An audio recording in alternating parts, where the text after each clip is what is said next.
joining us now to review some of the headlines of today's newspapers from around the world. He's a Rice News analyst, Emmanuel Efeni. Good morning, Emmanuel. Good morning, Ruben. Good morning, Rufai. Good morning, Adesua. Good morning. Yes, let's start with these newspapers.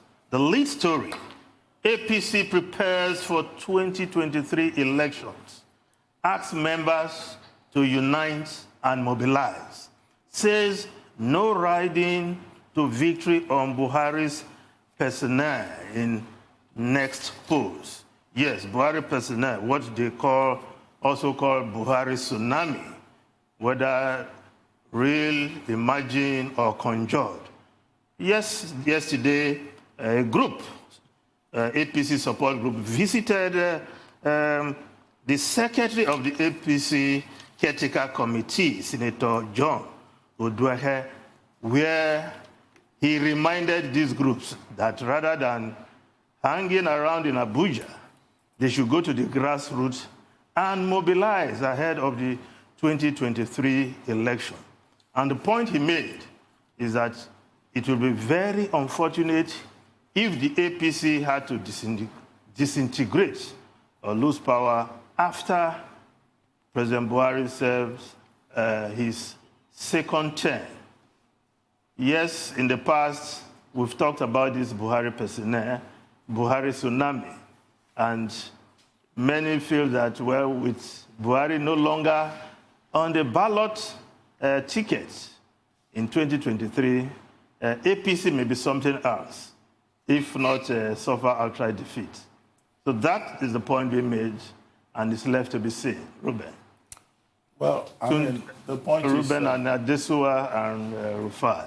I think the big point is as follows. Now, when somebody says the APC should not depend on the president's persona for the 2023 elections, I mean, that's a no-brainer in a sense, because President Buhari would not be a candidate in the 2023 presidential elections.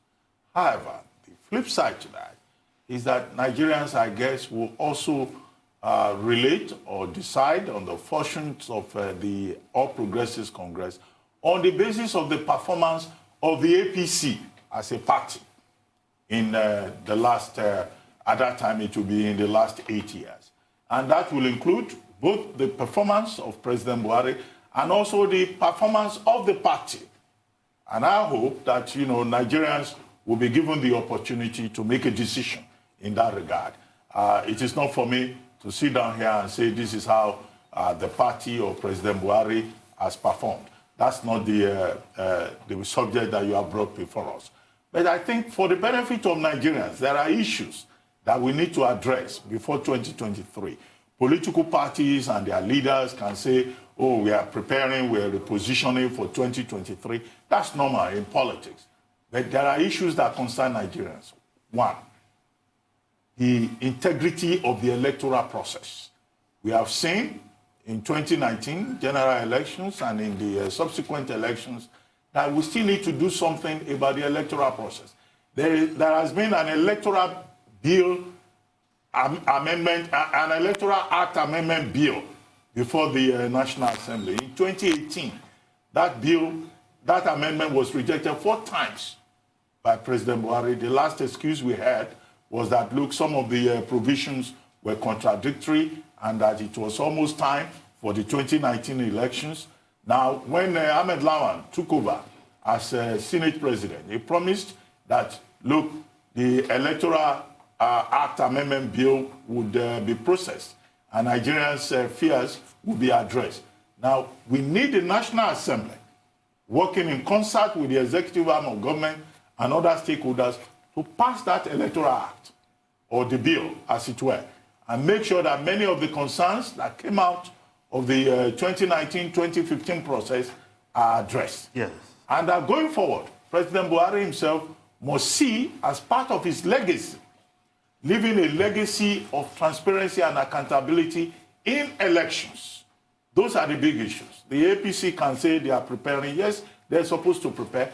After any election, the process for the next election begins. Yes. But we have to address the big issues about e-voting, about the electoral bill, about digitalizing the electoral process, And then the political parties themselves have a role to play.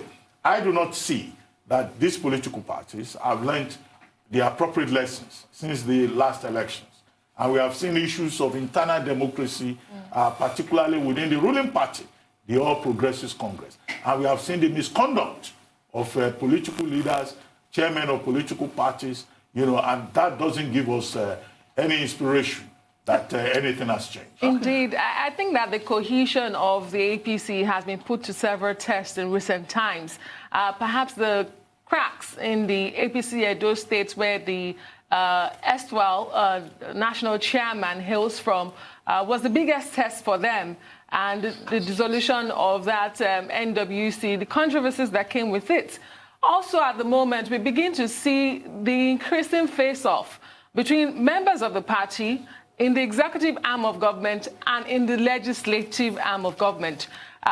Many people have said President Buhari, yes, will not run for another election, but it behoves on him to see that the party called APC remains even after he has left office.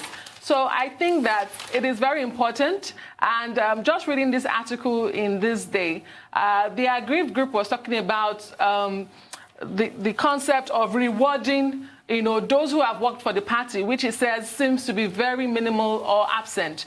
So they get to work for the elections, and after the elections, a selected group of people are rewarded and others are left, to hang in the wind. So I think they do have their work cut out for them as a political party. I think most importantly, it is very obvious that President Buhari is not going to run in 2023. But the most important thing is political parties should learn how to connect with people that will give them the votes. It's not the system, it's not the process that will give them the vote, but the electorate in those communities. And you can see a very big disconnect. I think one refrain we kept on having here in the course of talking about the Edo State crisis is, what's in it for the people? And trust me, no politician has been able to answer the question of what is in it for the people. I think this is the time for them to go back and ask themselves salient questions. Am I really fit? Have I kept the promises? I think it was President Charles de Gaulle that said politicians will say they'll build bridges where there are no rivers. Has that been my stance this season? Can the people truly vote for me again?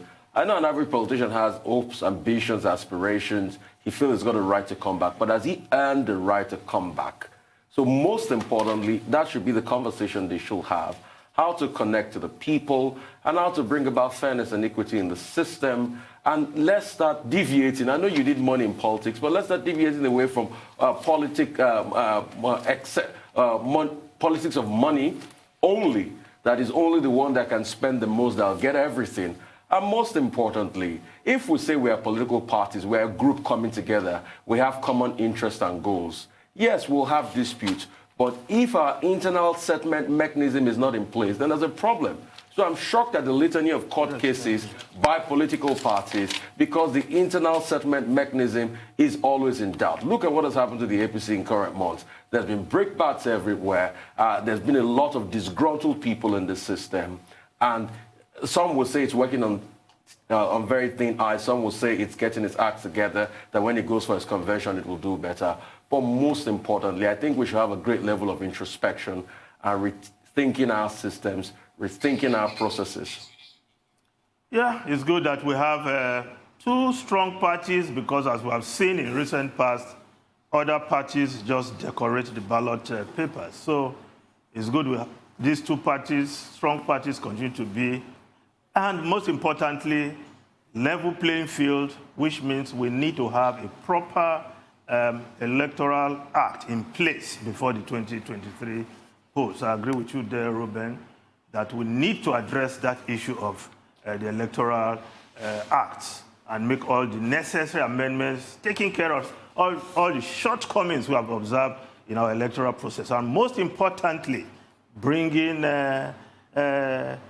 technology to bear in the electoral process as we see in other parts of the world.